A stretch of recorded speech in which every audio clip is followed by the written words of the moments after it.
welcome to Reading Iggy Peck, Architect. We're going to try something different this time where I've taken pictures of all the pages so you can look at them as I read them. Okay? So young Iggy Peck is an architect and has been since he was 2, when he built a great tower in only an hour with nothing but diapers and glue. "Good gracious, Ignatius," his mother exclaimed, "that's the coolest thing I've ever seen."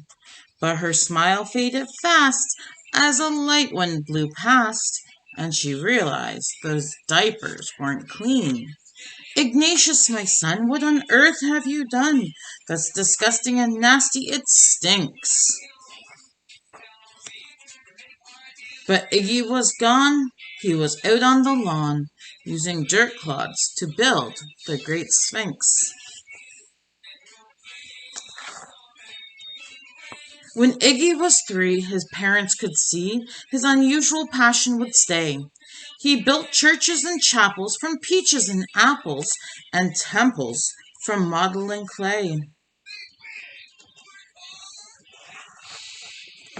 At dinner one night, to his father's delight, Iggy got a great gleam in his eye, and out on the porch built St. Louis Arch from pancakes and coconut pie. Dear Ig had it made until 2nd grade, when his teacher was Miss Lila Greer. On the first day, she had this to say: "We do not talk of buildings in here. Gothic or Romanesque, I couldn't care less about buildings ancient or new."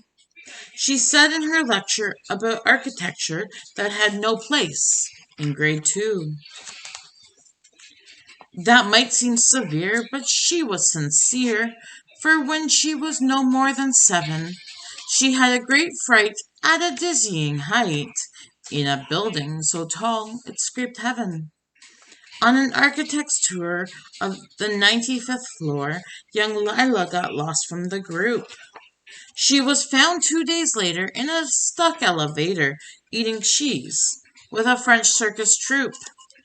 After that day, it was quite clear to say she thought all building lovers were nuts. As a teacher, she taught that above all one ought to avoid them, no ifs, ands, or buts. As you might guess, it would cause Iggy stress to hear such terrible talk. But he didn't hear. He sat in the rear while building a castle of chalk. "You, Iggy Peck, your desk is a wreck. Tear down that castle right now. You will not build in here, is that perfectly clear? Do you need to see Principal Howe?" "No, ma'am," Iggy said. He lowered his head, and his heart sank down to the floor. With no chance to build, his interest was killed. Now 2nd grade was a bore. After 12 long days that passed in a haze of reading, writing, and arithmetic, Miss Greer took the class to the Blue River Pass for a hike and an old-fashioned picnic. They crossed an old trestle to a small island nestled in the heart of a burbling stream. But they no sooner passed than the footbridge collapsed, and Miss Lila Greer started to scream. "We're trapped here! Oh my, alas, good kids, goodbye!" Her eyeballs rolled back in her head.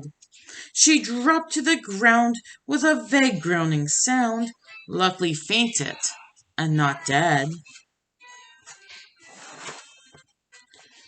The class was amazed. They stood there quite dazed, uncertain of what they should do. But one young man was off hatching a plan, which started with Miss Lila's shoe. Soon each lad and lass there at Blue River Pass was working together as one. And when she came to, Miss Lila Greer knew that something quite brave had been done. She looked in the air and saw hanging there a structure with cables and braces, and on the far side, beaming with pride, were 17 smiling young faces. Roots, tree roots, and strings, fruit roll-ups and things, some of which should not be mentioned, were stretched ridge to ridge in the glorious bridge, dangling from shoestring suspension. It all became clear to Miss Lila Greer as she crossed that bridge over the stream. There are worse things to do when you're in grade 2 than to spend your time building a dream. Now, every week at Blue River Creek, elementary and second grade, all the school kids can hear, along with Miss Greer, how the world's greatest buildings were made. The weekly guest speaker in t-shirt and sneakers talks of buildings from Rome to Quebec. Of course, he's the guy who builds towers from pie, that brilliant young man, Iggy Peck.